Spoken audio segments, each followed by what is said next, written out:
Assalamualaikum warahmatullahi wabarakatuh. Perkenalkan, nama saya Fauziah Mesyausani dengan NIM 22042224. Baiklah, saya di sini akan menjelaskan atau mempresentasikan materi yang berjudul mengaplikasikan perangkat pendukung sistem informasi manajemen. Yang pertama, sistem pengolahan transaksi. Sistem pengolahan transaksi adalah suatu sistem yang digunakan untuk mengolah dan mengelola transaksi-transaksi keuangan. Sistem ini memiliki beberapa komponen utama yang meliputi input data, pengolahan data, penyimpanan data, dan output informasi. Siklusnya meliputi pengumpulan data, pengolahan, penyimpanan, dan penyajian informasi. Jenis proses transaksinya ada konversi tumpuk, seketika, dan hibrid.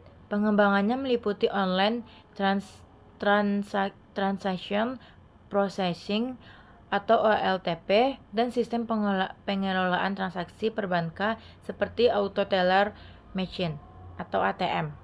Sistem pemrosesan transaksi memiliki beberapa fungsi, seperti mengatur dan mengelola transaksi keuangan, menghubungkan transaksi keuangan dengan sistem akuntansi, dan mengelola data transaksi keuangan.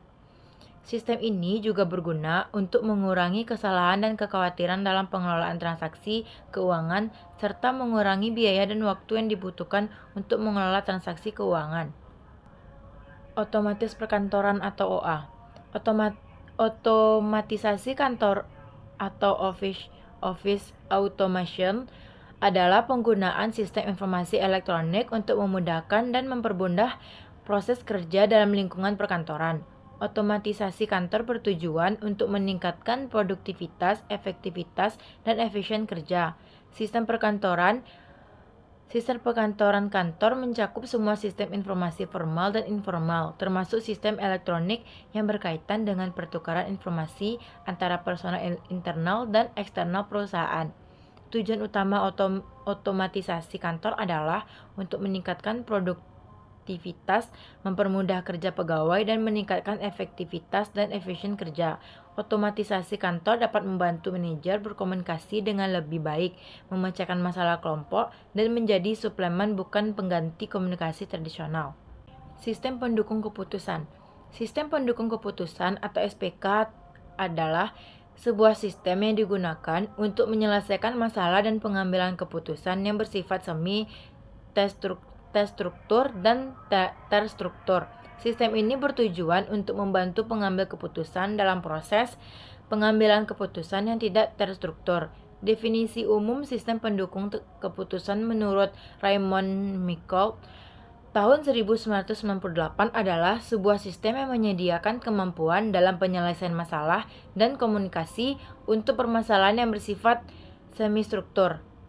Sementara itu, definisi khusus sistem pendukung keputusan menurut Mordan Cheng tahun 1980 adalah sistem yang memiliki kemampuan dalam mendukung analisis data dan pemodelan keputusan dengan berorientasi pada perencanaan masa depan digunakan dalam jangka waktu yang tak tentu. Sistem pendukung eksekutif.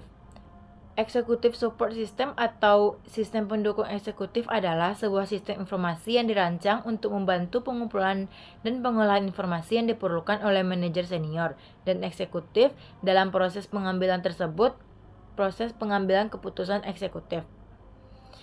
ESS dikenal juga sebagai Sistem Informasi Eksekutif atau EIS. Sistem ini memiliki beberapa karakteristik yang memungkinkan pengguna mengubah data perusahaan menjadi laporan tingkat eksekutif. ESS umum digunakan oleh Departemen Billing, Akuntansi, dan Kepegawaian. Sistem ini berfungsi dalam meningkatkan kemudahan pengambilan keputusan untuk para eksekutif serta memfasilitasi akses ke data perusahaan dan departemen secara terorganisir. Sistem pendukung eksekutif ini memiliki beberapa karakteristik yang memungkinkan pengguna mengubah data perusahaan menjadi laporan tingkat eksekutif, seperti yang pertama, kemampuan penelusuran. Yang kedua, dirancang dengan mempertimbangkan faktor penting keberhasilan manajemen. Yang ketiga, status akses, tren analisis, dan pelaporan menyampaikan. Yang keempat, analisis yang dipersonalisasi. Yang kelima, informasi navigasi. Dan yang terakhir, menyajikan informasi grafis, tabular, atau tekstual. Sekian materi dari saya. Apabila ada kesan kata, mohon dimaafkan. Assalamualaikum warahmatullahi wabarakatuh.